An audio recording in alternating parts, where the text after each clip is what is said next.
Good evening. It's February 24th, 7 o'clock. I'd like to call the FinCom meeting to order. If we can commence by saying the pledge. I pledge allegiance to the flag of the United States of America and to the republic for which it stands, one nation, under God, indivisible, with liberty and justice for all. We have somewhat of a interesting agenda, so without wasting any further time, Mike? I just wanted to go over some of the information in the packet. You have the preliminary cherry sheet numbers, and I just gave you a breakdown of what each category increased or decreased. So in the end, the total available for appropriation is $105,810.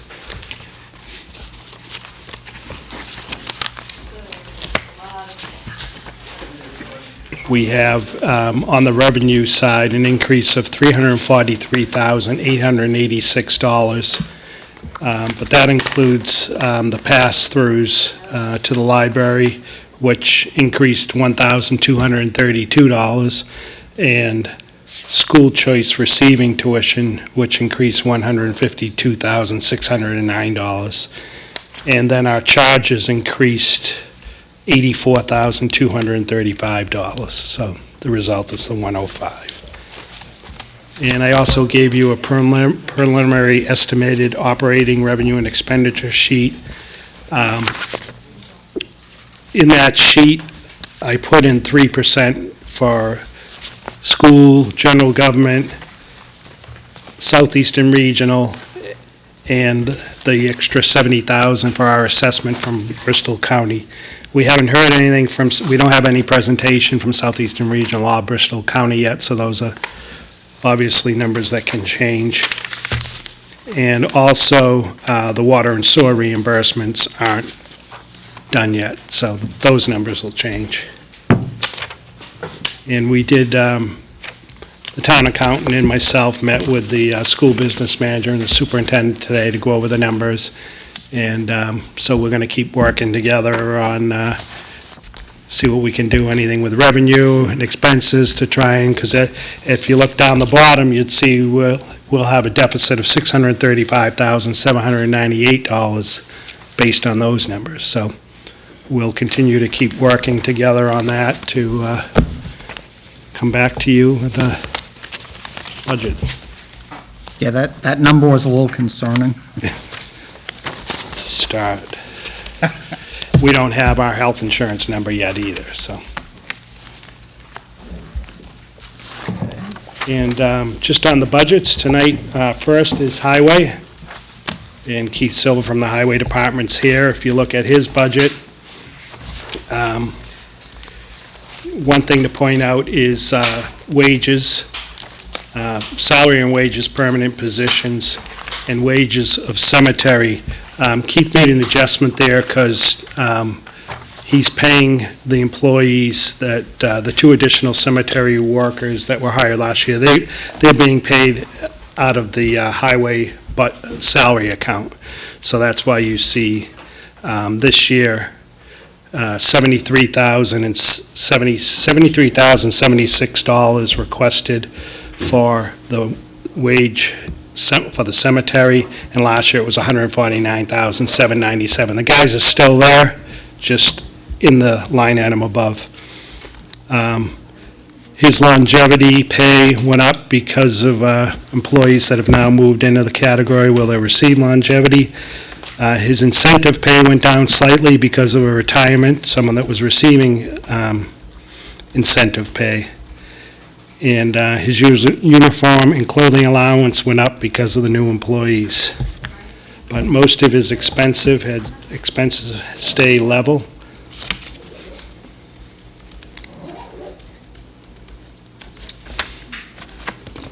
And his other budget is snow and ice, $80,000. as it is every year.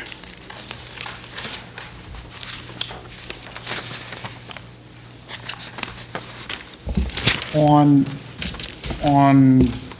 vacation, because I noticed it on a couple, what's the max? Is it 6, or does it, I don't think any of the unions have 6 anymore. We eliminated the 6-week in most, I think all the contracts now. I think the max is 5. so a few lucky people get the 6? Right.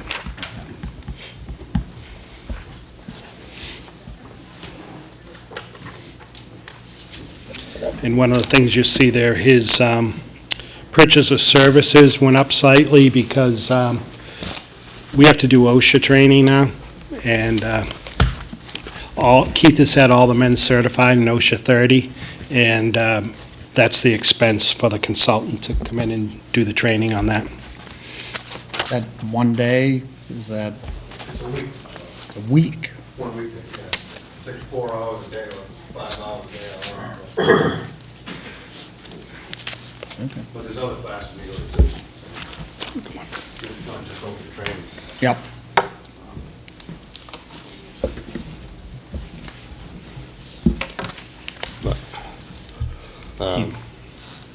Isn't that we ask questions of Keith, or just curious, on the details, there's a big variance compared to previous years. What's driving that one? Well, last year, I was doing a lot of coal planning in town, you know, the in-house. Yep. So we had a coal plan, so I had to have a detail follow us around when we're doing the roads, you know, cleaning them up and getting the blacktop, and it's an 8-hour day, so. Okay. If you see these little patch marks around town, it's from us trying to save the road from breaking up, but, you know, you gotta have a detail when you're doing it, get run over. Okay. And I know that stormwater regulation is impact now. How is that affecting your, one, the manpower, and two, the just general expenses? Do we see more expense coming through your budget because of that, or? There's more labor intense, you know, cleaning up the detention bases and stuff like, we haven't really got around hiring consultants to test the water. That hasn't really impacted us yet. I don't know when it's going to, but that could be a lot of money, a lot of money. But most of the stuff we do for our stormwater, we do in-house. You know, we do all the mapping, Yep. whatever we gotta do. And we're doing pretty good with it, but when it comes down to testing the water, I don't know what's gonna happen there. So right now, you're kind of absorbing a lot of those things Yeah. through Oh, your yeah. personnel, but then, when it does get to that point about consultants testing water, does that go through this budget, Mike, or some other? It would be in Keith's budget. Okay. And yeah. Do we have any idea when that will start? Okay, no worries. I mean, every year you gotta do something different for stormwater, Right, you know? So, they haven't really said nothing to us yet, you know? I mean, I check the streams. We check the streams in the fall and the summer, dry or when they're wet. That's what they want to see you do that. So now if you've seen like foam or gas, then you gotta report it to the DEP or EPA. They like to hear that stuff that you're checking it, so. right. But they really haven't really told us when we had to start checking the water. A couple of towns had companies come in and do it. Right. You know, engineers. Right. And, There's a delay in the permit now because there's been an appeal on the MS4 permit.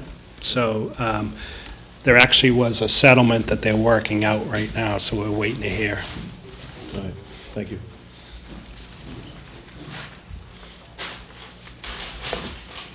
Thank you. And Keith also, just in his capital,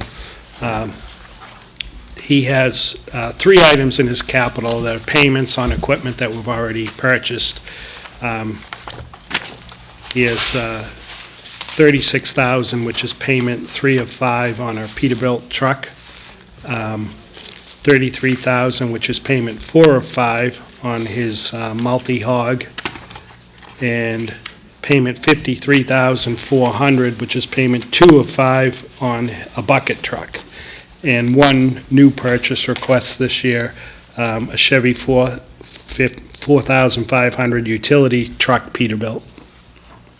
not supposed to be just a Peterbilt. She made an error with a Chevy on there. It's Okay. supposed to be Peterbilt. We were Okay. gonna buy a small utility truck, but it Okay. just didn't go through. So that'd be $40,000 over 5 years. And it's replacing a Volvo. Yeah, 94 I Volvo, was surprised Keith had a Volvo. I couldn't believe it. And what year is it, a 94? 94. Classic. I know. That's a classic. We gotta get some good money for that. Yeah. Yeah. Keith has been doing a great job with the municipal bid getting payments for vehicles. That's what we're getting rid of.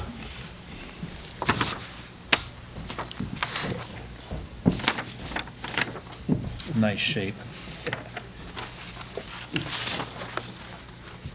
I think Paul would like this. I think Paul brought it I in. should scan it. I should scan it and send it to Paul.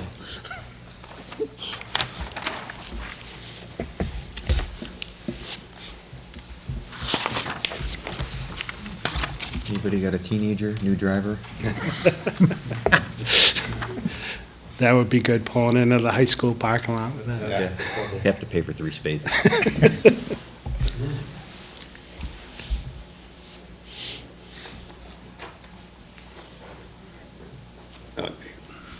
Thanks. Thank you. Thanks, Keith. Thank you. Next is communications and data processing, and Charlene is here tonight. I'll do the, first, we'll do the communications. This will be our transition over year. The hope is August or September, but I'm planning on October. So we have in there 92,000 for salaries, which would, and 52,130 in overtime, which would cover us for the months of July, August, September. And then the next thing down is the SEMREC assessment, $508,781 is what the payment that we'll be making to SEMREC once we're actually over there full-time. And then, also you'll see that the other items, excuse me, yep, that's okay, that we were paying every year. Yep. We won't have to do that this year. So, I know when this was presented a year or so ago, there was that magical 400,000 savings. Is that still what we're saving? Well, if you look at the 508 versus the 746, plus the health insurance costs, or actually last year it was 819 versus, 527 versus the 508, plus the savings we're going to have in the health insurance cost. So it is pretty close to that And 400 it's number. 508 going forward? That'll be determined Give every... or take? Yeah, yeah. That'll be determined every year. Depending on what we get for grants from the state, 911, that could be reduced. And they're also looking at getting other communities into the center too, And hopefully. if the surcharge goes up, the Right. phone surcharge on 911. So at this point, the construction or whatever, it's on Starting. time at this point? Well, it started. I'm not making any predictions. I know the director is saying August, but I'm leaving October as my prediction. Renee? Oh, I should, you were quicker, but Aaron? Sure, hi, Mike. The 508, 781.65 that we're going to pay to SEMREC, you said as compared to the 746,000? 819, 527 we did last year in our whole budget for communications. If you look down the bottom, FY '20 budget, 819, 527. I think the total's missing. Yeah, we don't have the That's total. that's what I was trying to do. So- Oh, you don't have that? But it's the salary and the expenses. Right. 26 plus the Right. expenses. Yeah, okay. Okay, so it's not just personnel that we're talking about, all of these other line items, just so we Right. all understand. All the repair, maintenance, and police, fire, service, software maintenance, all 32,000, all that stuff is added up. Yep. Okay. Yeah, we are just missing a total column down the bottom, but no problem. Thank you. Okay. Renee? Mike, can I ask, I thought that this was a bit, the project was a bit delayed. They're gonna be done in August, but Norton's not necessarily going to be first up, right? Yes. Foxborough and Mansfield are already operating together in the Foxborough Dispatch Center.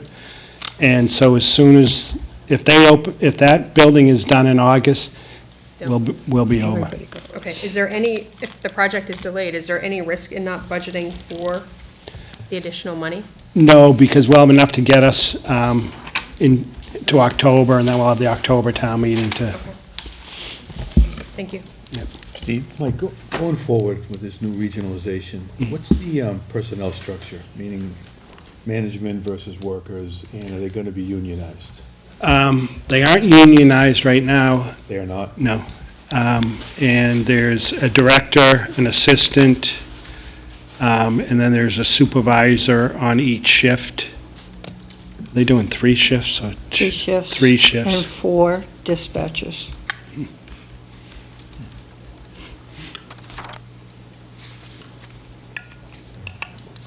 Going forward, like the personnel, who hires and that sort of thing for the regional? The board of directors will hire the director, and then the director will do the hiring for the dispatch center.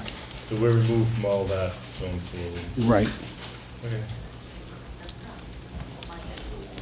So perhaps a dumb question, but, you know, every town has pretty similar street names. How do you differentiate? When the call comes in, hey, Charlie can John's- probably answer better than me, but it's all GIS based, so they'll Yep. know as soon as, That when they get a call, they'll know where it belongs by the mapping that they have. And they will usually automatically dispatch it to what town it is and what they need, whether it's police or fire. And if they need to be EMD, they'll do it while they're dispatching. but if I call, If you call on that phone before, it used to go to Framingham State Police. okay, And they transfer it back to us. And then we'd have to start all over and dispatch the call. When the rec is open, you'll call on that cell phone, it will go directly to the rec and they'll dispatch it. There'll be a third party come back to here. Yep. But it will be computerized. so even though it's, I can understand the landline is, it's pretty basic, well, here's where the call's coming from, but we now have that technology for the cell phone, because I've heard horror stories of, yeah, it doesn't always work. Well, so. go ahead. It'll save that step, like now you dial 911, it's gotta go to Framingham, then it's gotta get back here. Now, when we're in the center and you dial 911, it's going to the center and then they're dispatching, so that there's one step out of there that will save. Plus, they also do text to 911 now, too. And they save a step on that. I know Brian called me, Chief Clark, after the presentation they did last week, and he said the technology that's going to be in that center, we could never, in a million years, We we could could never. never get that. We could never afford to do that here. They have 6 screens, every GIS capability that's out there. It would take us 100 years to even get close. Chief? So I've been a proponent of this the whole time. Remember that when we started talking about this 5 years ago, we talked about an assessment of $580,000. So we've seen a decrease already, and if more towns join, it's just going to decrease that much more. The technology is it's second to none. They have plots at Gillette Stadium They plotted the whole parking lot, where if you're in one section of the parking lot, your cell phone's going to show you where you are on the screen, with looking up into the light post that has the number 100 or whatever the light post is that can tell you exactly where you are. We would never be able to do that in a million years here. The, you know, the accountability that's going to be there, the supervision, the teamwork, it's Training. it's just really like more than I can even imagine. It's going to be put together. They have 12 dispatchers there now. They're going to be hiring another 12, so they'll have 24. They have the director, assistant director. They are looking for some other two other management positions, like an operations manager and a training manager. But the location itself at High Rock, like we could never expand where we are. Like that place is going to be. They said that you could run the whole state from that location. So it's just really unbelievable. Thank you. Aaron? Mike, how many employees did we have, and what are the health care savings going to be? The health care savings will be between $80,000 and $100,000 a year, Okay. based on who has family, who has single. So we are getting close to that 400 number overall that was originally, I mean, not quite there, but close. Thank you. Right now, we had 9, but we've lost 2 recently, so what are we at now, 6? 6.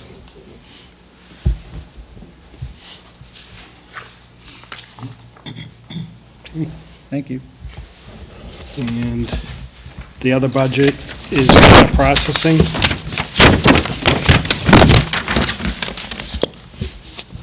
And so data processing, salary and wages, we have one part-time person working in that, you'll see the salary.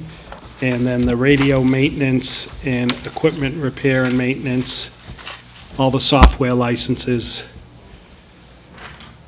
professional services, MX Consulting is who we've used this year.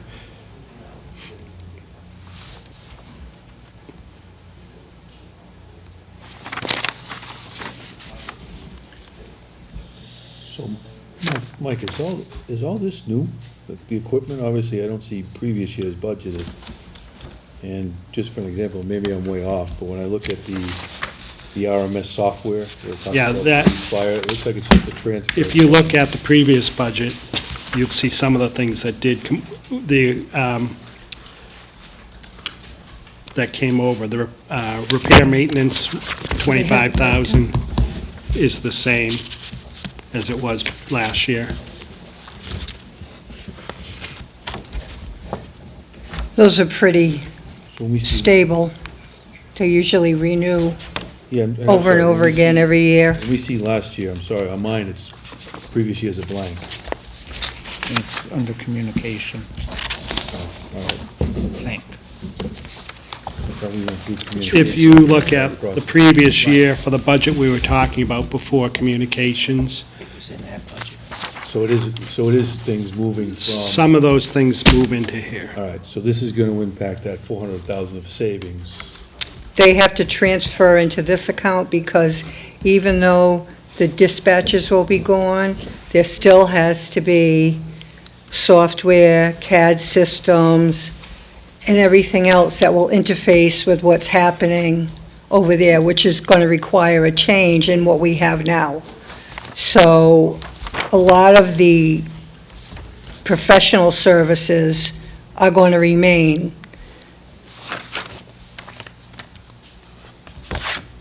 Telephone, that's not going to change, even though they leave. We still have all the lines that we have to pay for. So like just the software licensing, that's an annual license, is that? Everybody's. What's that? It shows up here, RMS software licensing. Previously, it was just police, fire, services, software maintenance. Is that just the ongoing maintenance to 32,000? So when I look at data processing, RMS. and I look at, I'll call it account 5342, 5306, it's a flat 32,000. Is that just coincidence where 5306 and the other one was 33,000? 31.7, it's the same services, just transferring over. Which one is he talking about? RMS. The software licensing? It looks like, I just Yeah. haven't seen them. Yeah, it's right here. That's for everything. It was 31 last year. This year it'll be 32. Hoping it's going to be 32. We know that SEMREC is going to participate in somewhat. We don't have a choice in what we have to get. We have to get whatever is compatible with that. Yep. So, and it's nothing like what we have right now, so it's going to be a complete overhaul for that. But we have to keep this old system functional because all the police and fire records are in that old system, and you'd need to refer to that. So they're right now in the process of backing up all this old system so that they can get ready to implement the new one. Okay. Aaron? Unfortunately, we didn't have that system. The other 3 cities and towns all ran on that system for years, but we did not. So between the data processing and the communications, I understand that these two are kind of intertwined because stuff is being moved from one department to another? Mhm. Okay, so would it be fair then to try to look at the two as a whole in assessing our savings and moving over to SEMREC? Is all of that related to the SEMREC move? Because that'll go away eventually. Eventually, that 290 will, the only thing left in the 290 after this year will be the SEMREC assessment. That'll be the only thing left. The only- Because all the salaries, any personal services that are in there now will be gone. So it'll be 508 plus the. It'll be a 4 508 Plus the 451. roughly or less. It could be less. I mean, they based it at 580 for this year. Yep. And it dropped to the 508, so next year it could drop again. Or it could stay relatively close to the same. Because it's so new, they don't know, so. Right. But to Aaron's point, though, if you put the 508 plus the 450 of data processing, we're at the same amount of money. There's no savings. Yeah, No, You're looking on your personnel costs. It's, this is one of those transition years that it's just tough to say, because there are gonna be costs covered by SEMREC. We just don't know when we get in there what exactly is gonna be covered. We also are applying for a grant ourselves, so at the end of, when people are gone, there could be a savings, there could be a surplus in these accounts. Transfer over to free cash Okay. at the end of the year. We're also, State 901 for joining the My rec, business- is oh, also this giving us, right is here. also going to start giving back some of the assessment that we pay. But we're looking potentially to put it into the. That's all the telephone accounts. Yep. Okay. Okay. So we should see, in data processing, we should see all personnel, or That's not dispatch. when Communications 290 is up and running, That's for the whole time. say that again. when Communications is up and running, Yeah, we should see 0 personnel costs in this ongoing. Right. There's not going to be any transfer of personnel to data processing. So this part-time position, does that go away, or does that stay there to oversee what's left? that stays. Okay, so that's why we have that additional dues and And that will membership. never increase. That's where it is. So we, and I don't mean to. And then when you look at telephone communications, that's all the phones in town, Yep. so that That's stays. So I look at, and I'm just looking, so I look at seminars and conference, and I don't mean to pick on one line, but Yeah. we're going from, I'll call it nothing, to 5,000 for a part-time person on data processing. Yeah, that's the proposal. Okay, That's just the first proposal, yeah. okay, all right. Tom? I have one question. On the professional services, What made it go from 194 to 267? That's our online permitting software. Okay. Did they do something different and went up $51,000? That's the e-permitting for, E-permitting, our e-permitting. Okay.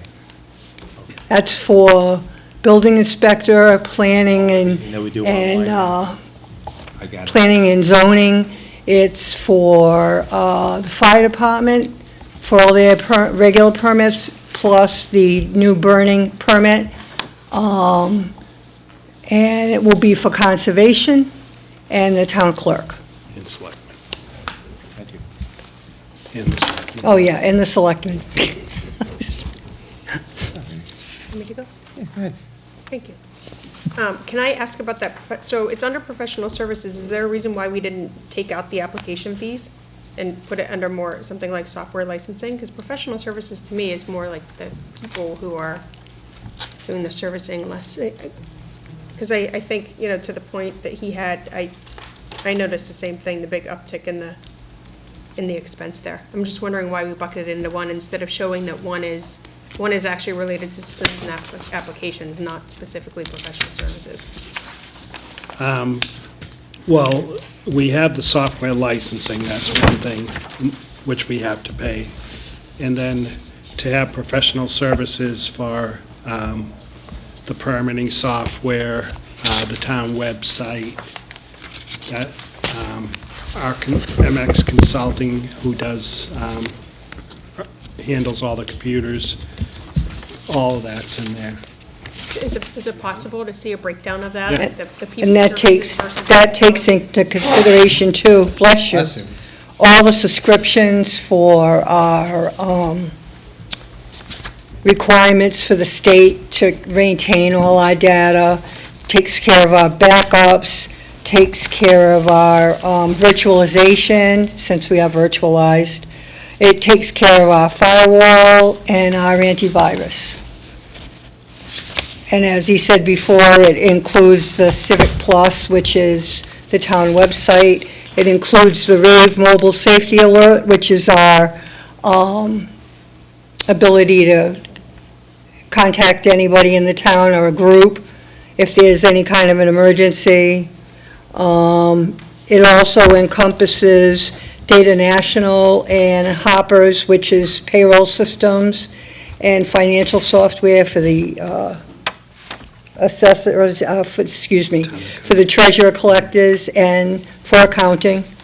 It also has CrewSense for the fire and police departments, which is scheduling and data tracking. Lexipol, which is training and regulatory procedure compliance software. NFPA, which is subscription to the fire codes and fire prevention training. As we said before, Full Circle, which is all the e-permitting that we have now. Pictometry for the assessors, which is a picture, you know, they go up and take pictures of the town. They keep it updated quite recently. It also takes care of I Am Responding, which is an emergency services page back for the Bristol County High Tech. And we also have Island Tech Services Cradle Point, which is going to be internet access for all the frontline fire equipment, as opposed to what we do now, which is everybody has a MiFi, and when the MiFis die, they've lost their connection. So this will be one router that's going to encompass it all. One router for this building, sorry. So at the end of the day, when we've added all this up, how do we best estimate what the, annual savings to the town turned out to be from having made the move to SEMREC? Understanding that costs may go down in the future if more towns join and that kind of thing, but as a starting point, we've made the move. Where are we? We can get that for you for the next meeting. We'll bring that to you. I think this year it's going to be it's like a transition year, so you really have to take this whole year as a whole at the end and see how it worked out. And I think it'll look much better then than because there's a lot of estimating still Yeah. because nobody has any really firm, historical numbers to be able to give anybody, because they're just starting out, so. And I understand that, and Mr. Units, please don't, spend your valuable time crunching No. that number down to the penny for me. I'm just, No, it's no big deal. I'm not, I just kind of, in general, to Bill's point earlier, it'd be interesting to know when we, estimated, we might save, we're hoping to save about $400,000 by adopting this plan. How close did we come, Yeah. to the $10,000? Okay. That'd be great. We good? And capital?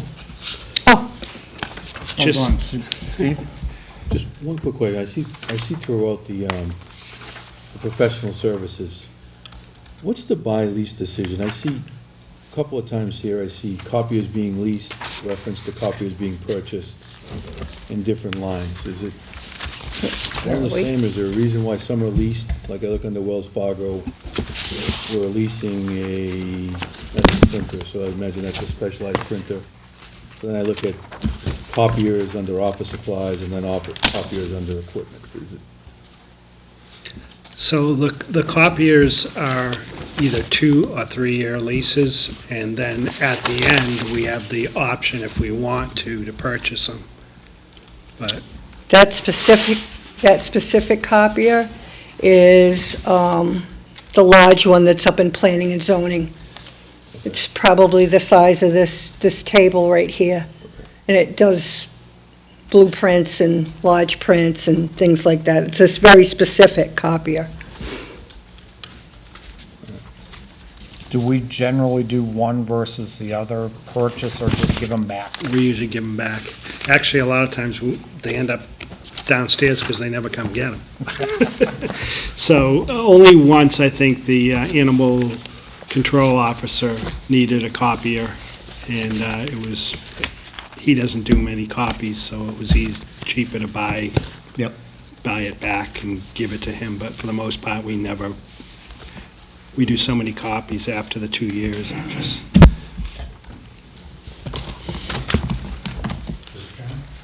Walter? In that list of software that you mentioned, was backup of all the data that goes along with all that software included? Do we pay a service? We're required by the state to back up everything and have it held for, I can't remember the number of years, but it's something like 10 years.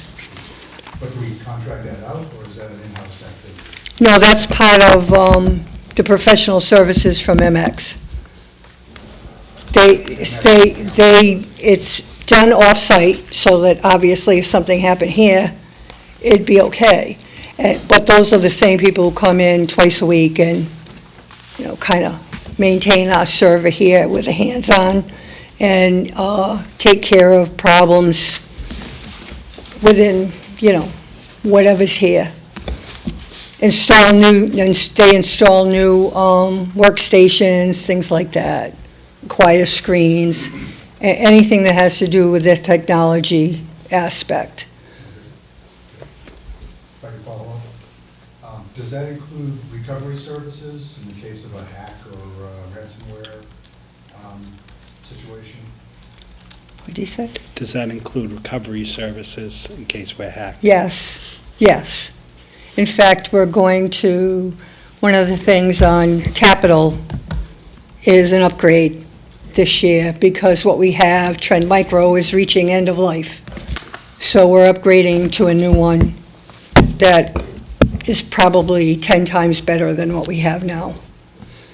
And we've been very lucky, fortunately, that we've never had any kind of an issue like that. So they keep a good eye on it. They have 24/7 monitoring off-site. So a lot of times, they know before we know if there's a problem. Thank you. Renee?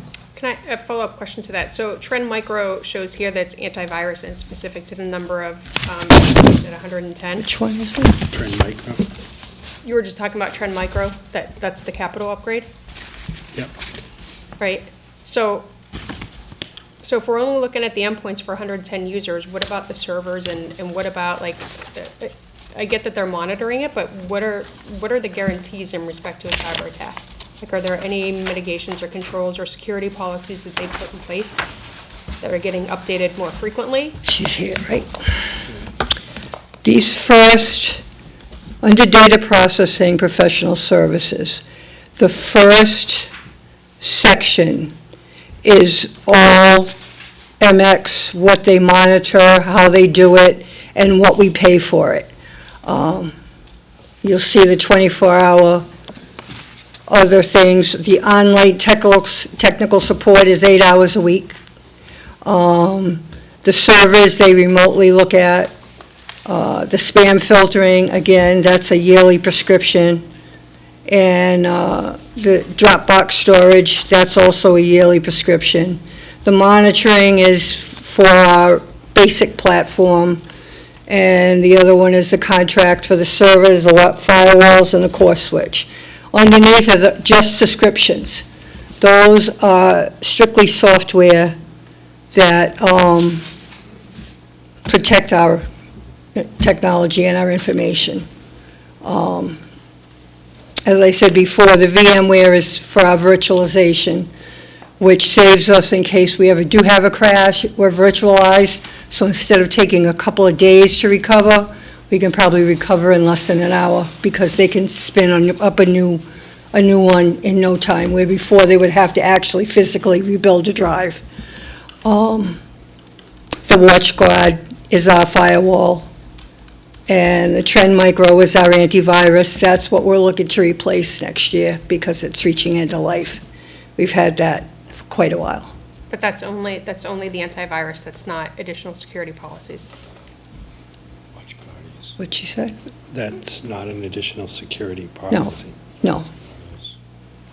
No. Okay. Mike, we should probably take that off. I mean, we're trying to stay ahead of the game. We don't usually wait until something is totally out of service or end of life, because then you have a problem.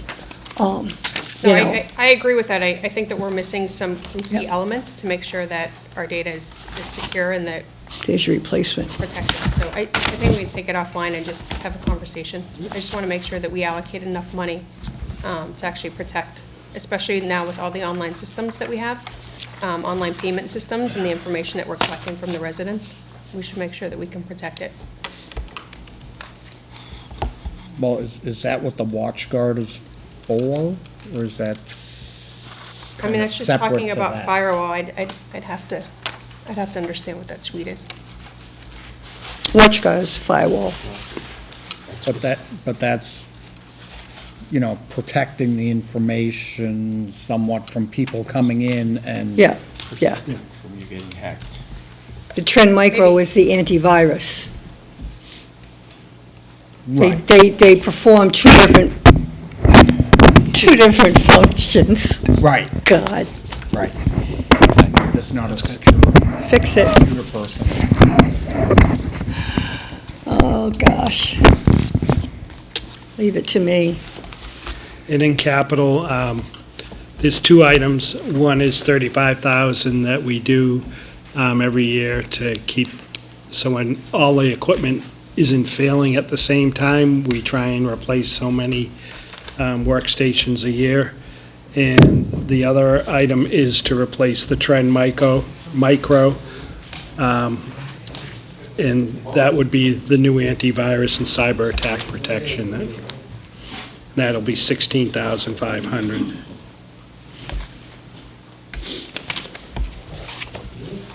When they originally bought hardware and software here many, many years ago, they bought everything at once because they got a deal. But when you buy everything at once, They all. everything dies at once. So we try and keep a constant flow of what we're replacing, aside from things that just break anyway, but we have like a plan to do so many every year. And it's been working quite well. You all set? All set? Thank you. Thank you. And next we have the police budget, Police Chief Clark.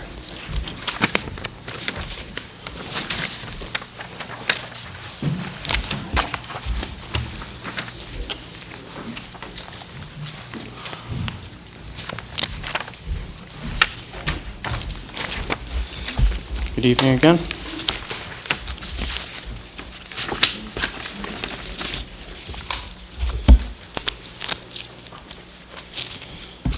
All right, so I was just going to go over some of the highlights to discuss a little bit about the budget.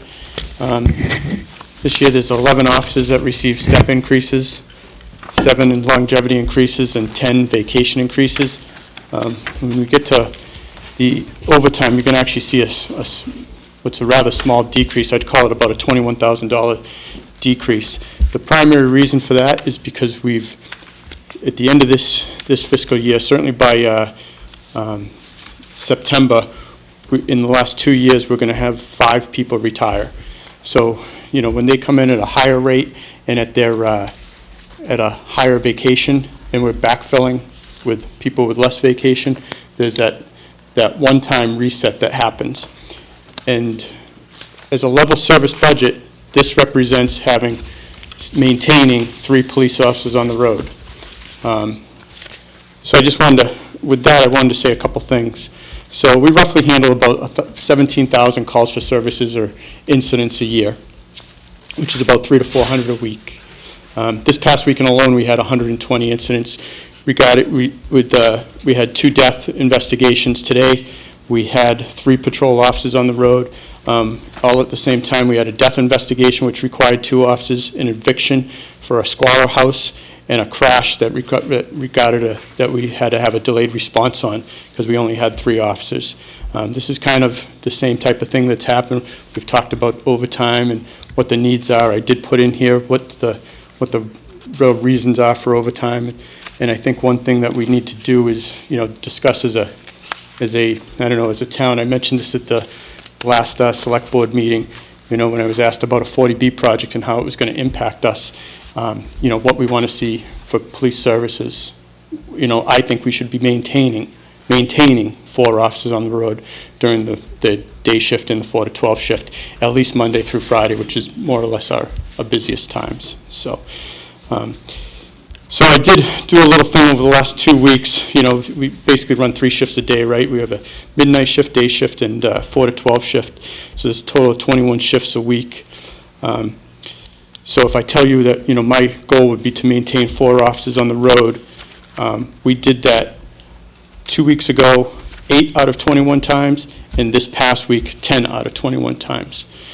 Why the reasons for that? Well, we had 1 officer that was on military leave that's on the midnight shift. 2 officers on the day shift. 1 was out injured. The other one was at in-service training. And in the 4 to 12 shift, we had 1 officer that was out on vacation. Same kind of thing. The second week, we had on the midnight shift, we had 2 officers that were on holiday and personal. Day shift, we had 2 officers that were on sick and in service. And then the 4 to 12 shift had a vacation and another officer on out being sick. So, but the overtime that's there is to maintain 3 officers on the road. I didn't look to increase it dramatically because, quite frankly, I think it's going to get cut anyways. And so that's where that kind of stands. So, in the salaries, the schools again are sharing 1 school resource officer. You know, we added 2.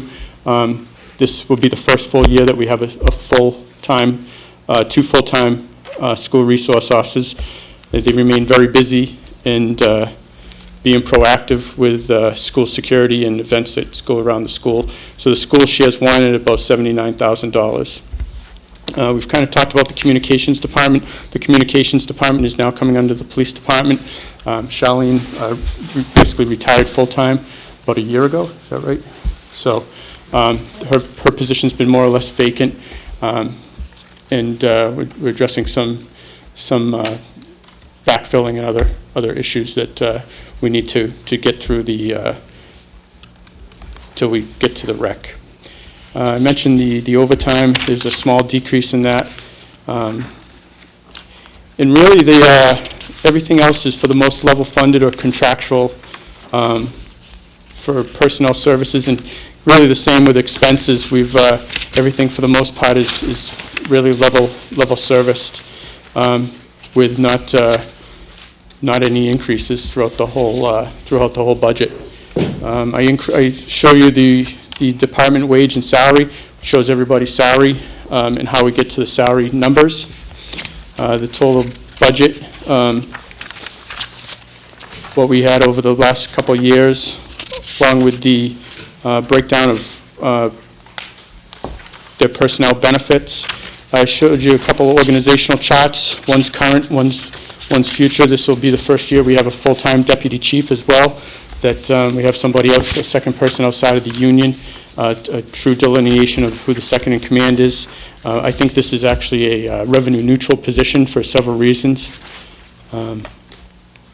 There's a historical perspective of vacancy sheet.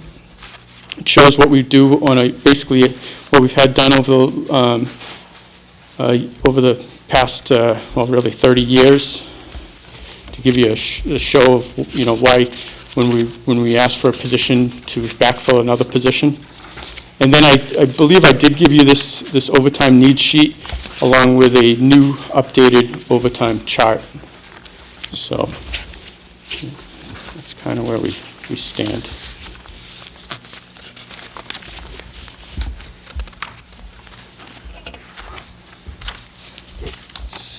So if I heard it correctly, you said you anticipate 5 retirements in the coming year?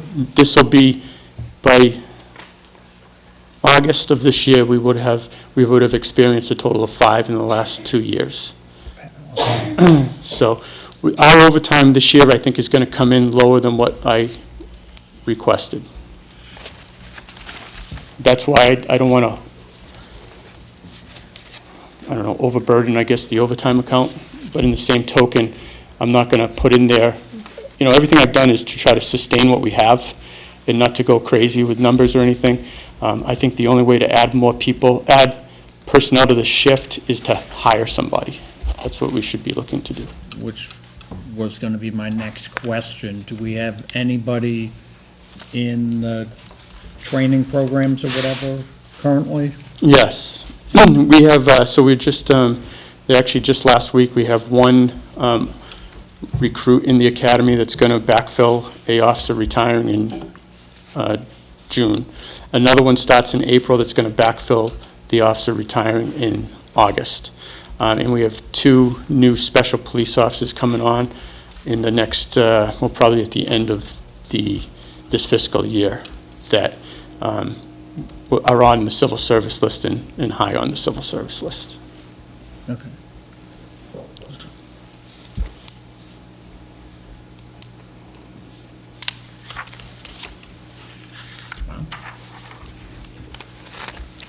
Thank you. Okay, thank you.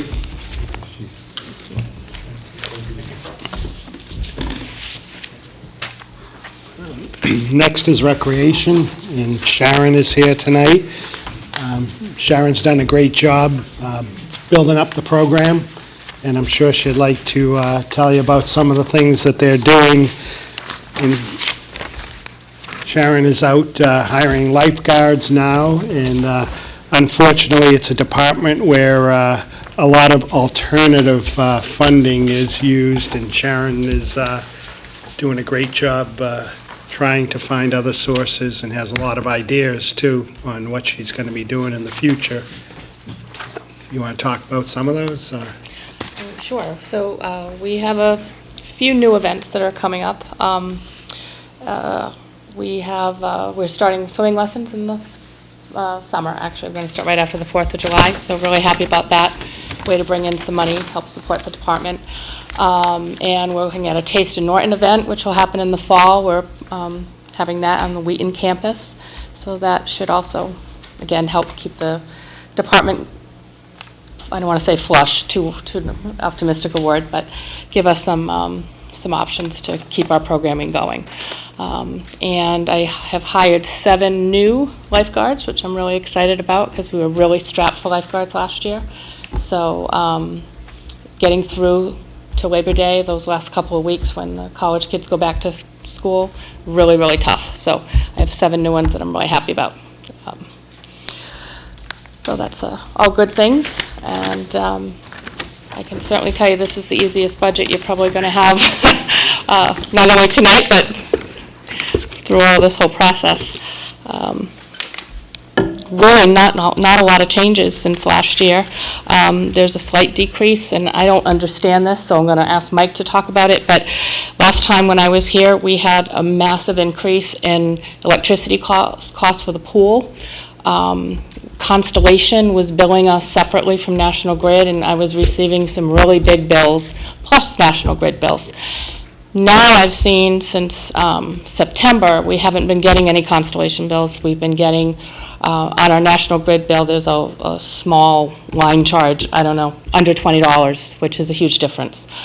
So I kind of dialed that back a little bit in the budget. Water and sewer, we had to go up because the rates have gone up. So just marginally. And I kind of reallocated, switched around a minimal amount for repair and maintenance because we have some furniture and stuff that needs to be replaced at the pool. We have to replace the grill that is part of the rental that we offer. And we do need to do a little bit of maintenance, but I think I can, you know, if we put the money into the equipment, the maintenance should be okay, just swapping that out. And pretty much everything else is the same as last year. Yes. Question. Hi. Is it in the Parks and Recs budget for cleanup of the playground areas, the Everett Leonard and the Norton Community Playground? So there, to my knowledge, I'll let Mike address this, but Parks and Rec does not have a budget for anything when it comes to that. I rely on Highway to help. I rely on inmates from Bristol County. They come and they do cleanup for me for free over in the parks. Because we have, particularly at Everett Leonard, there's a lot of work that has to be done. We have this, looks like bamboo, I don't know what the real name of it is, but it overgrows the pool area and whatnot. So they come in, they do 2 or 3 days worth of work for us. And then I rely on the generosity of Highway to help me. And last year I had some Eagle Scouts that helped in front of Tricentennial Playground. There is the Tricentennial Park, which is beautiful, but has been long neglected. So they really cleaned that up for us too. So I try to be creative with what's out there, and really no funding for it, so. What would that cost be for, you know, regular garbage pickup and regular maintenance of landscaping and? Well, last year, I can tell you, the park, Everett Leonard, was maintained by Norton Youth Baseball and Softball as part of the deal with them using the field there. And they stopped using the field because they said it was $4,000 to take care of the grass at Everett Leonard. So I was lucky enough to find a landscaper who did it for us for free for the summer. This year, he's doing it every other week, and Highway has agreed to pick up the other week. So we are, again, not paying for it. Well, we are in Highway hours, but it's kind of hard to put a number on that other than, Yeah. yes. Oh, I'm sorry. I don't know if does Edith Reed fall under Parks and Rec? And, No. And just, well, it's up, like, is there any progress on that, on any improvements or any uses that are coming up? Yeah, it's actually part of conservation, so I don't know if you want to address that, Mike? We'll be addressing it Yeah. when we, But there are things going on in the way, okay. All right. Just don't want to see go to waste. All right, thank you. Walter? Actually, I could answer that a little bit. I've been involved in a couple of the work days they've had up there. We put up a couple of information pavilions. You know, they've done quite a bit of work on the lodge. They've basically gutted the inside and rebuilt the kitchen area. So that's very usable now. And then there's lots of trail work that's been going on. It needs a lot more. But I know Jennifer's done quite a bit up there. In fact, she contacted me about trying to find out what camping rates should be. So it sounds like she's preparing to make it available for use. Now, is that normally under the conservation director, that type of activity, the camping and things like that, or should that be switched over to Parks and Rec? No. I know it's all, you know, it just seems, I don't know, you know, you don't think conservation would be in that activity, but, okay.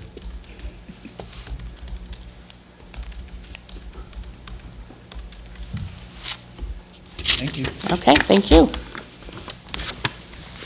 Mr. Chair, can I ask one question? Yep. Mike, can I ask you a question just in general on this? So when we talked earlier about the communications, like the statement was made that all the communications, it was for the town, right? But each of these budgets have their own line item for it as well.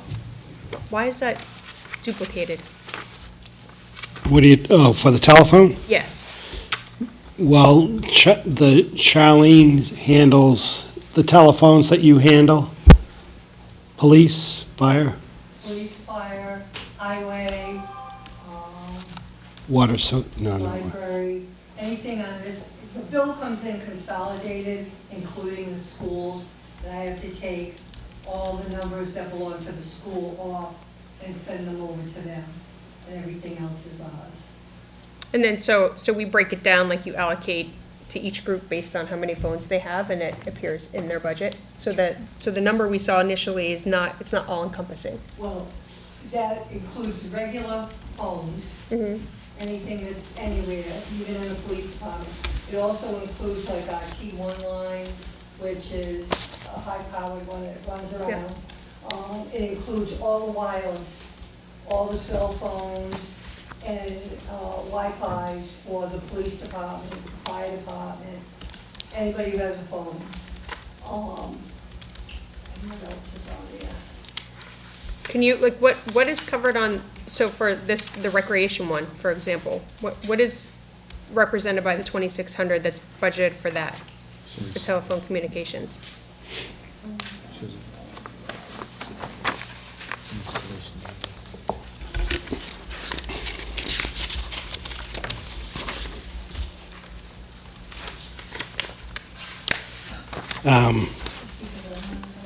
It's a dedicated 911 phone line service costs, and their hard line that they have for the phone. Anything to do with 911 is all on its own.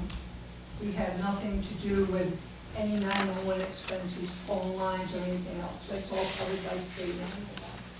They own the equipment, and they have separate circuits for all of that. So this particular one says that the phone wasn't installed. Right.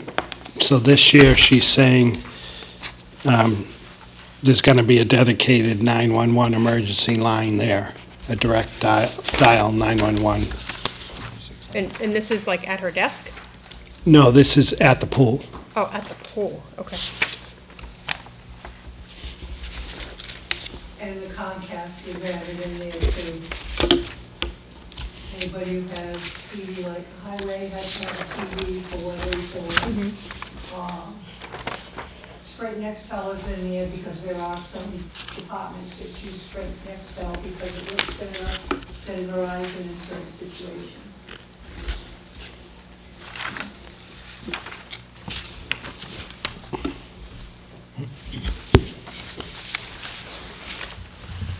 So may I ask one follow-up question? So if we didn't install that phone, but we've already paid $2,800 this year, what's the $2,800 covering? I would have to. Oh, wait, nope, I'm looking at the wrong item. Yeah. It's $900. Yep.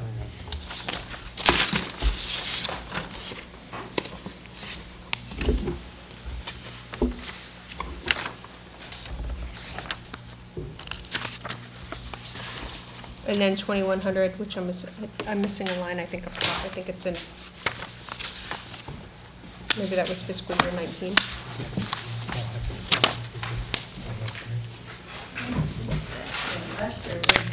Yeah, this is probably 19. That's like, No.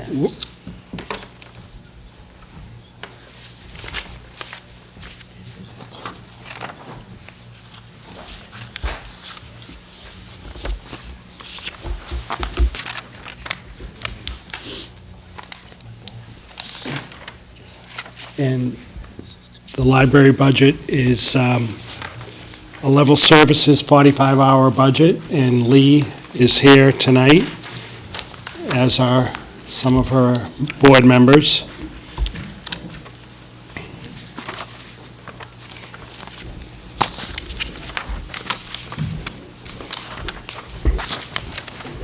Hello. First of all, I wanted to thank you for the budget that we got last spring, which enabled us to open 45 hours. Everyone's been thrilled. We're open every day at 9:30 and 3 days till 7:30, 3 days till 2:30. And I also want to thank you for the increase for the materials budget in the fall, which really helped us. So as Mike said, it's a level service budget, and I have a handout for our fiscal year in review. Just take one past one. I think it gives you, at a really quick glance, how busy we are and the increases that we've had.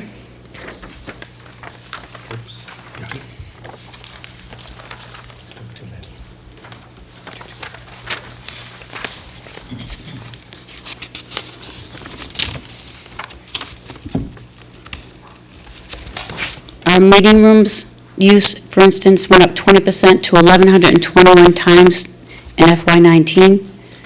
Our programs offered went up 51%, with attendance going up 38%. So it's a pretty impressive year. And this year will probably be better because we have more hours open. So now I have the budget that the town requests, and then we'll also have this sheet that we do, because a lot of our budget is not covered by the town. So,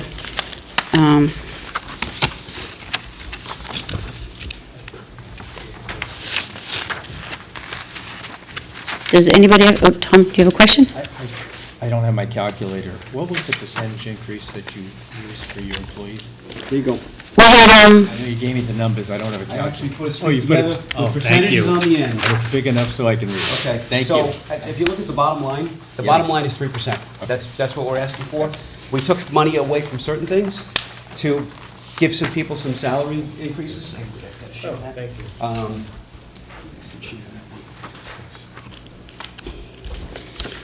So you can see at the bottom level is the number we're asking for. It's a 3% year over year. We did give some increases, a little over 3, but we took money away from other things in order to be within the times and give people money that they deserve for salaries.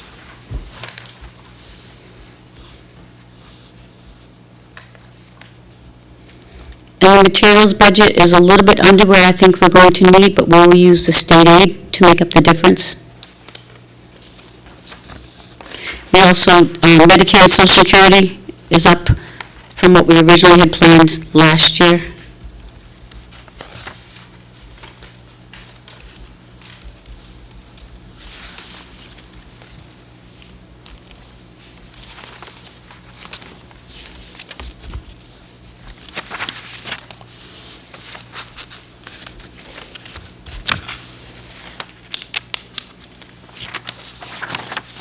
Those percentages that you see, some of them, it's a 3% with some steps that we originally planned for. Trying to keep up with those. Steps plus 2, some had 2. Sorry, step plus 2. Yeah, some We're some trying had to keep that. up with those steps, and I think is it next year? $15 an hour? The January of '23, the minimum wage will be $15 an hour, so we're trying to make sure our people are paid more than a minimum wage. It's a We don't want to go from 12 position. to 15 overnight, we'd rather, It's a skilled position, so we want to make sure that they're paid higher than that. yeah. Should be at least comparable to McDonald's, right? Yeah. Yeah. Anybody who comes into the library is very complimentary of the staff. They go above and beyond, and I get a lot of compliments. Especially yours truly. Peter Wiggins, yes.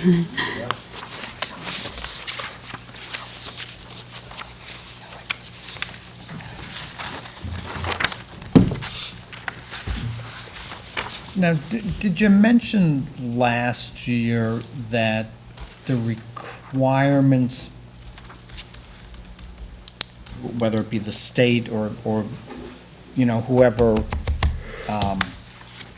certifies you, it's not the word, but those requirements for hours were gonna go up?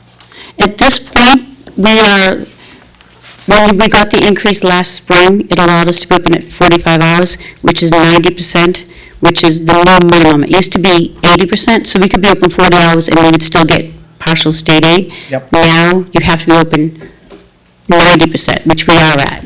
So they haven't told me when we have to get to the next level. So that's why I'm focusing on the 45 hours, because I figured level service is what is more reasonable to expect this year. And that's what Mike said too. So when they tell me, I'll let you know as soon as I know. Okay. Thank you. How much more would that be? Hmm? How much more would the 50 hours be? It would be an additional 12.5%. We're looking at. An increase in hours. The budget that I did, it was kind of, I didn't put as much detail into it because I don't know that it's going to happen, so. We tried to analyze what 50 hours would be as far as the resources that we need, and we're definitely going to need another person, because we've stretched everybody to the point where you have to have somebody in a different part of the building all the time to watch people. You can't just have 2 people servicing the library with 50 people in there. So, even though it's only 5 hours, it's going to require another person. Yeah, Cover. like, for instance, in the children's department, we have one person. Years ago, we did have a part-time person. It is a different section of the library, and there's a lot of programs going on. So tonight, for instance, there was a book group, so the children's librarian was in with the book group. So basically, the children's room was unattended, so we kind of wander, and we always have 3 people in the building for safety. But there may be somebody helping someone, there may be someone in a program, and there may be someone on a phone call. So that's the bare minimum. And it's a pretty good-sized library for this town. I mean, it's, we have the adult section, we have the study rooms, we have the community room, we have the conference room, we have the children's room. So there's a lot of areas, to keep track of the people. And it's open to everyone, so. And a lot of the times, when people use the community room for a service, as a meeting or something like that, the library usually sets up the room. So for physically, they're taking the chairs out, the tables out, which takes time. And it's part of the job, but. We had a movie today, it's like one thing after another. We have program after program after program, so we bring out the nice big comfy chairs for the movie, put them away. They're painting, we bring out the plastic chairs, and we're just always shifting, so. And you can tell it's working. Yeah.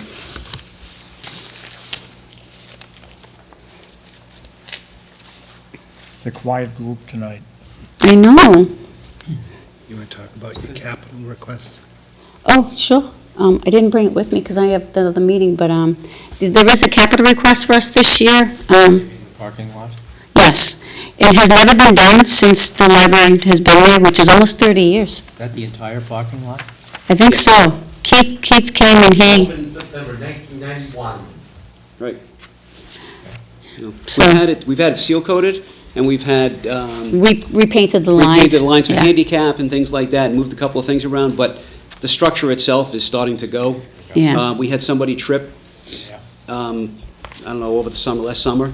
Keith came in and did a really good job of trying to mend it for now, but it's just a mend. Yeah. And he came and he did it, so I got a good quote. That's a good quote. It's a good quote, yeah. We're going to repave the parking lot to VFW, and it's like $55,000. Wow. Yeah, and that's ripping up everything, right, and starting Yeah, from you have to scratch. rip it up and start Right. from scratch. We don't even know what's buried under there. Right. Keith is great, though. He's really, really good to us. Yeah. Fortunately, it's only 30 years old, so we kind of have a good idea of the base, but it still needs to be Only 30. ground up and then redone again.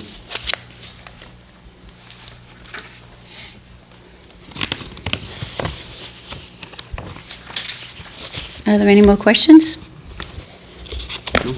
Thank you. Okay. Thank you. Thanks, guys. Thank you. We appreciate it.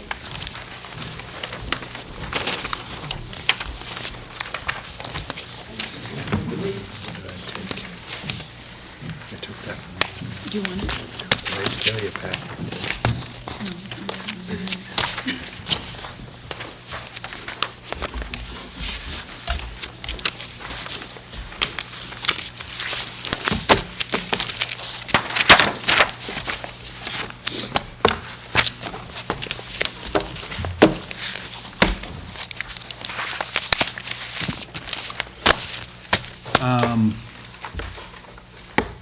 scheduled for next Monday?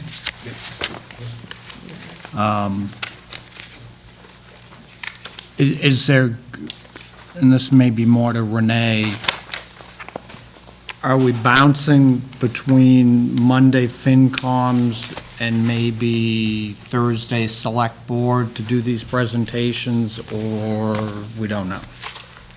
We don't know yet, Okay, but yeah, for our previous discussion, that's the hope, based on the feedback that you got from the FinCom. okay, okay. We have a meeting Thursday? Yep. Maybe we can review it then in the joint meeting? Say again? Do you want to review it in the joint meeting, Yeah. if we have time? Okay. Is there did you guys have, like, things to discuss as a select board? At 6:30. Yeah, we're meeting earlier this. Okay. Thank you. Okay. So I think, Mike, I know there's some big ticket things, right, that we definitely want both groups together for. The planning board stuff we talked about. So I think, I don't know if it's still on the calendar. Paul, I know he indicated to me, just as part of the zoning thing that the IDC's been working on, that they're looking to go March 2nd. Is he still on for the planning board? Yes. Okay, so that might be one that we'd want to get the Board of Selectmen to as well, so that we have an opportunity to ask and understand questions. Okay. And I think, Bill, that we sent that via email, I just have to look. With school vacation, we kind of lost palms. Okay. Okay. And then, Mike, do you have a date for the fire department budget? I didn't bring anyone have that with you? I have the yellow sheet, I think they were, but I don't know if the yellow sheet is still up to date. It was like the 9th? Yes. And I don't know if that was tentative. This is Monday through, sorry. This is what you had Michelle send to us? I don't know if that's still up to date, though.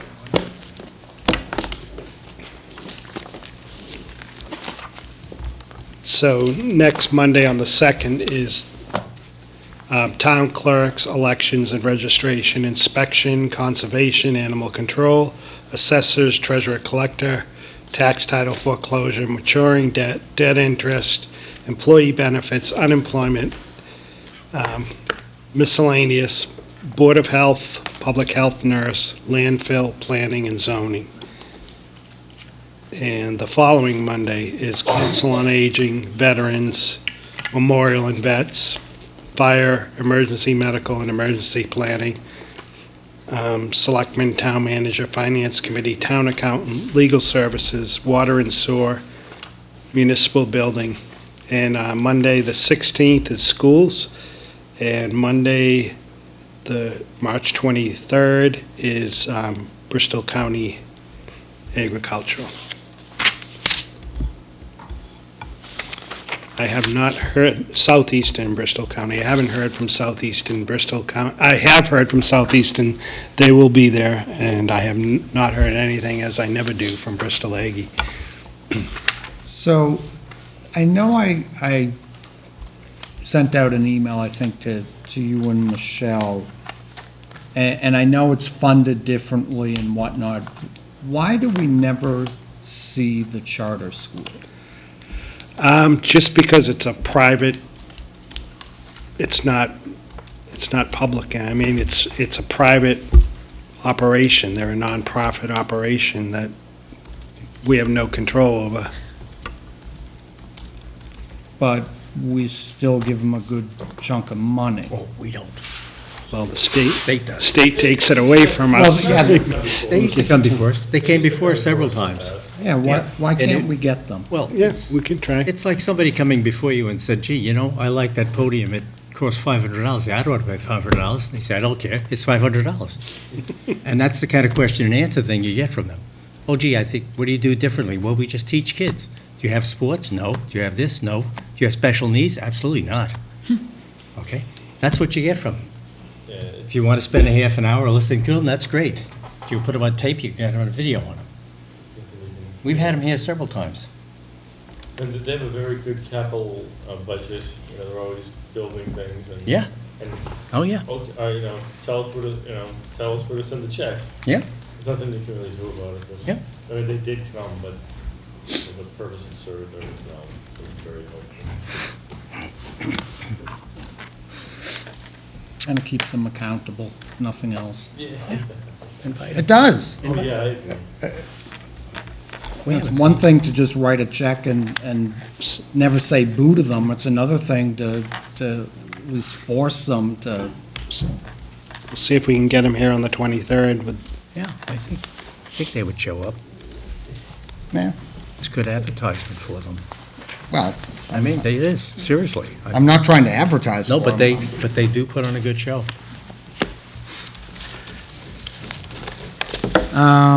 Let's see, what else? So, Mike, if you don't have anything else, I think we're good. I need to kind of take a roll call. Who's going Wednesday to Dr. Byetta? 1, 2, 3, 4. I can't make it now, so somebody take good notes. Bill, the meeting's on Thursday. No, we have a separate meeting on Wednesday. So, So the school board of selectmen and FinCom meeting is February 27th, correct? is that Thursday? Mary, board of selectmen meeting is February 27th with the school committee. Yes, that's Thursday. Thank you. So 4 of you will wait. I think Amy's going as well. Does anybody know if Bonnie's going? No, she is not. Don't think she is. Okay. I think she is still on a family vacation. Oh, that's right. She's out for another week. Okay, so it'll be 5 of you. So I don't know, Sonia, if you need to be there. 'Cause it's not an official meeting.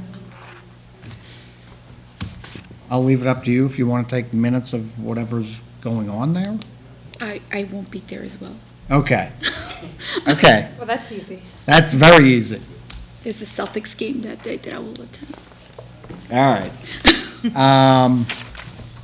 I guess the last thing I'd like to verify is, I send out emails.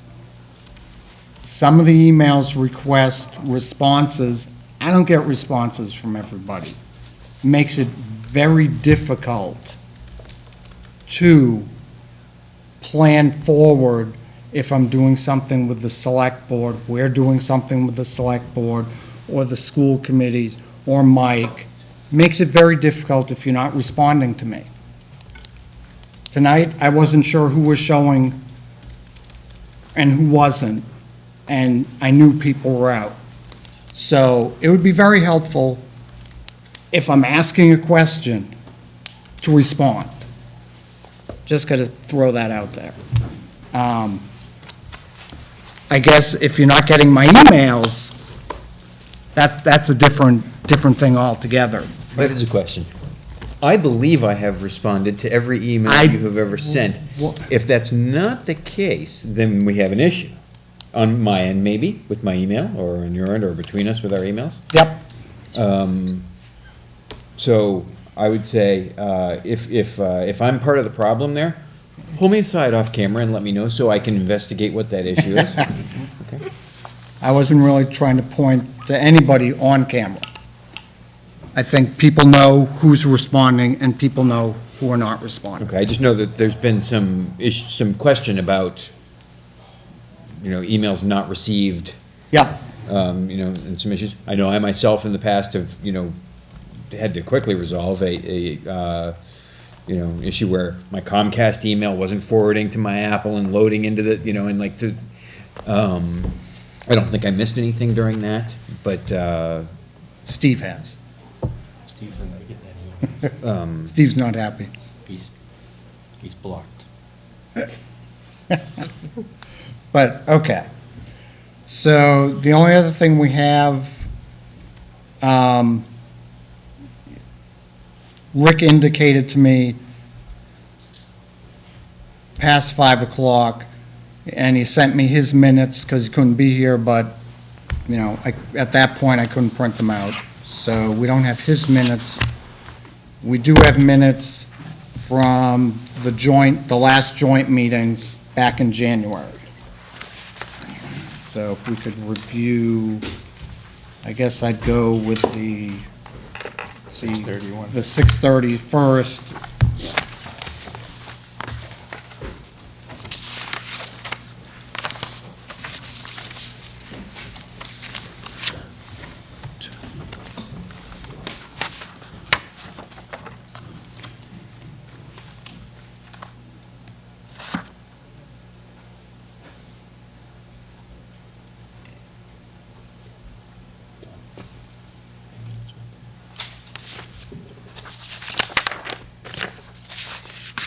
I'm not even getting the paper.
No, you weren't. You were there for that.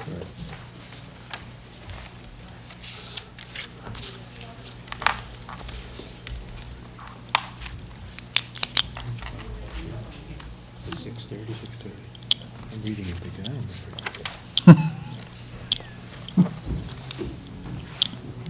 It's not challenged enough already, come on. Mr. Chairman? Aaron? Just a small thing, spelling of Peter's last name, I think it's Carrigan? C-A-R? Okay, I checked the website to make sure, and it's Carignan. Okay. There are a couple of Corrigan's still here. Okay. Are you on the 6:30 one or the 7 o'clock one? 6:30.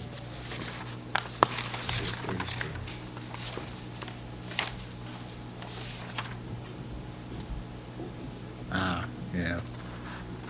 Oh, and then he becomes Corrigan on the last page. Yeah. And Corrigan, he's So, all over the place. Somewhere it's misspelled. Carrigan, it's at the bottom on the approval of October 2, 2019 minutes.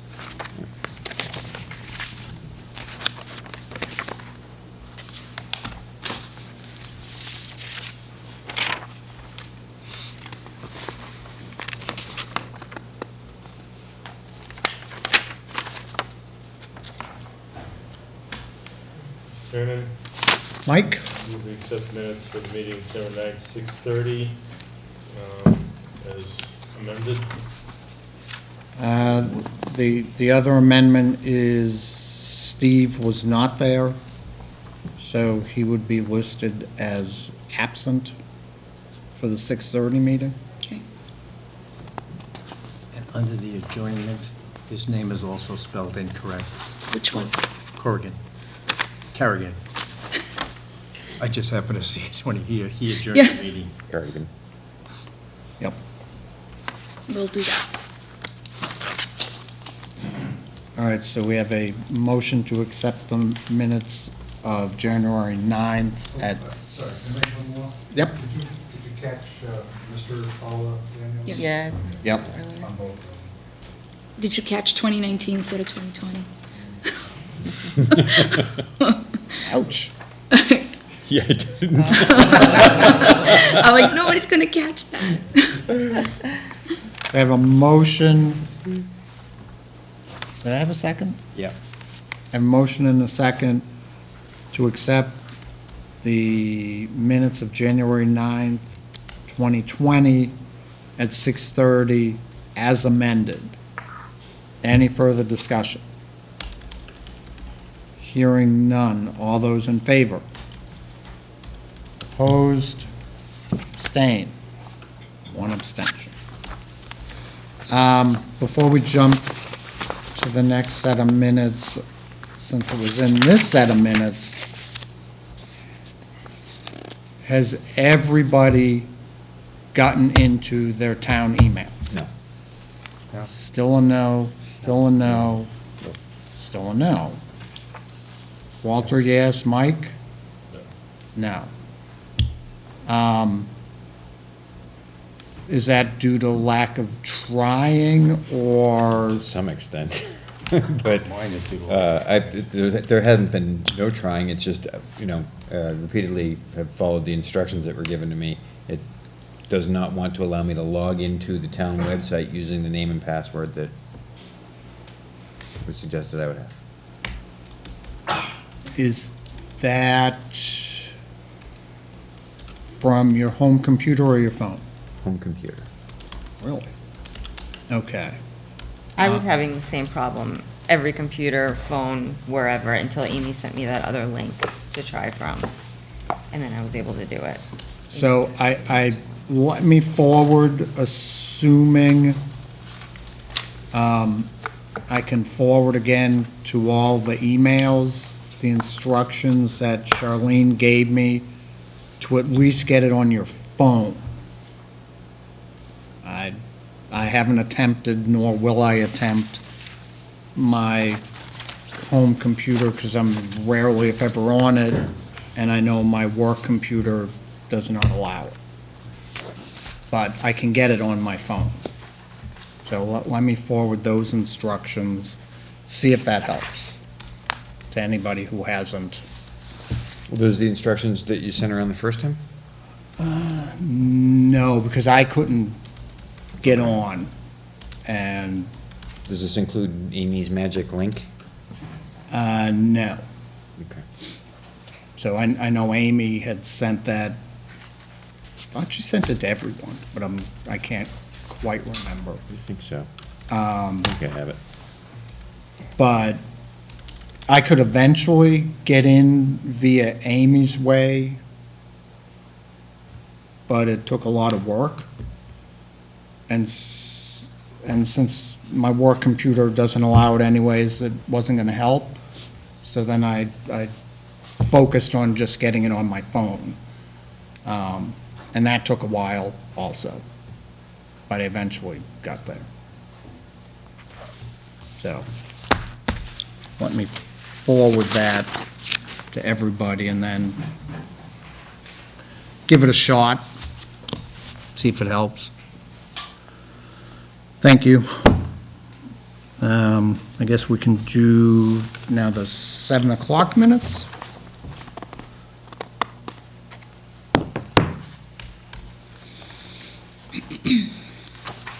Chairman? Mike? I just, well, number one, the date, 2020, so we could get that in there. And also, my name is misspelled on the second page, right in the middle, Mr., I don't even want to try to pronounce that. Yeah, I saw it. Got it. Okay, extra R.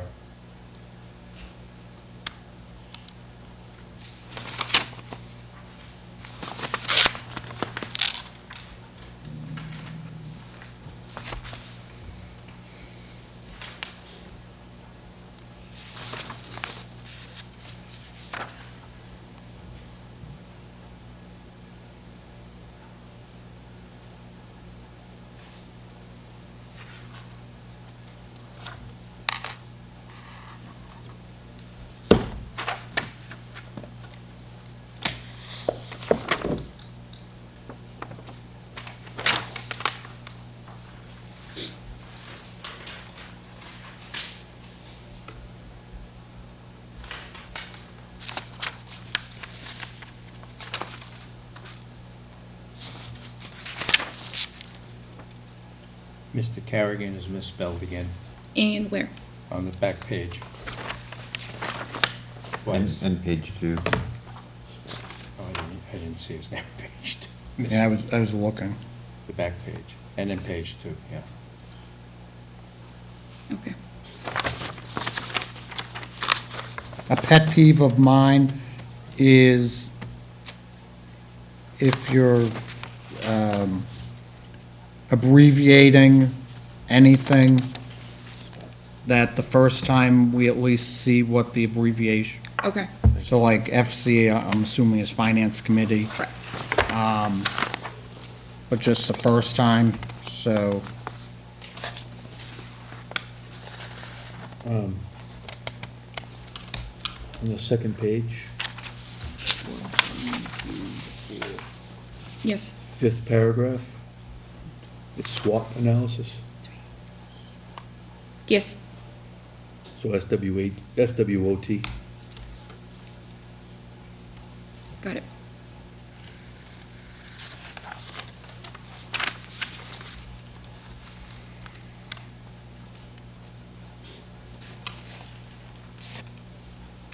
Don't spell it. Strengths, weaknesses, opportunities, tests. Oh, yeah.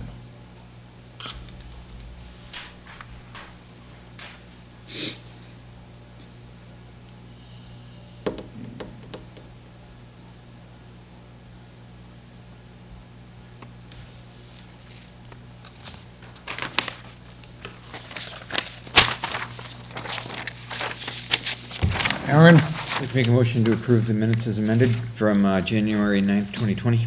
Second. Motion and a second to approve the January 9th, 2020 minutes for the 7 o'clock joint meeting. As amended, I have a motion and a second. Any further discussion? Hearing none, all those in favor? That's unanimous. So again, those who can make it, 7 o'clock Wednesday is a workshop with Dr. Baeta to go over a section of his budget.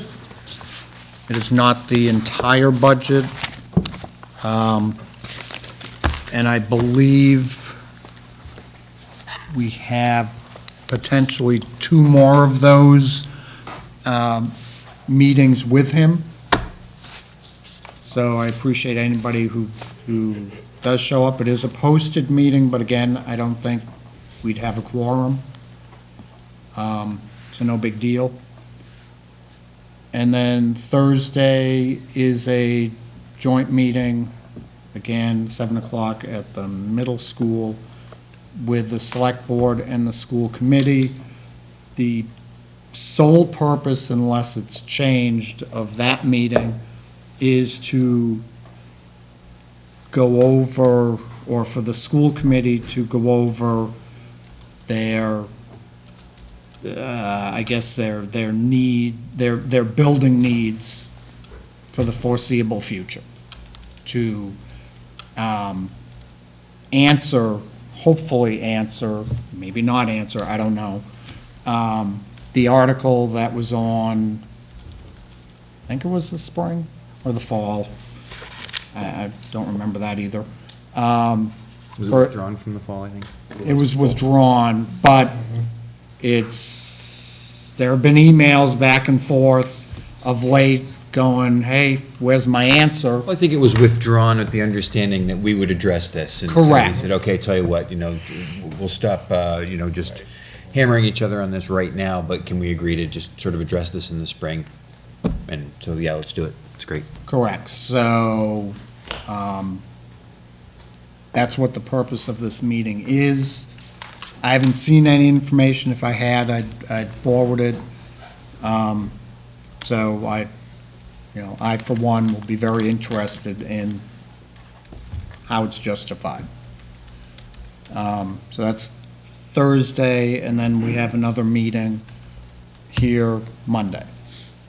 And again, we may, moving forward, bounce from a Monday to a Thursday.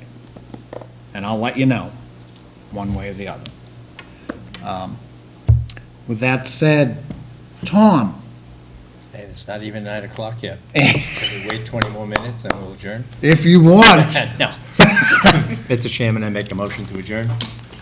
Second. I have a motion and multiple seconds. Excitement and passion. I know. Any further discussion? Walter? One real quick thing. I noticed Mike had made a comment about the timeline for the town meeting. I just want to make sure everybody noticed that there was a timeline in our packet. I did see that. We did not go over it. Yeah, so good new information there, so say that.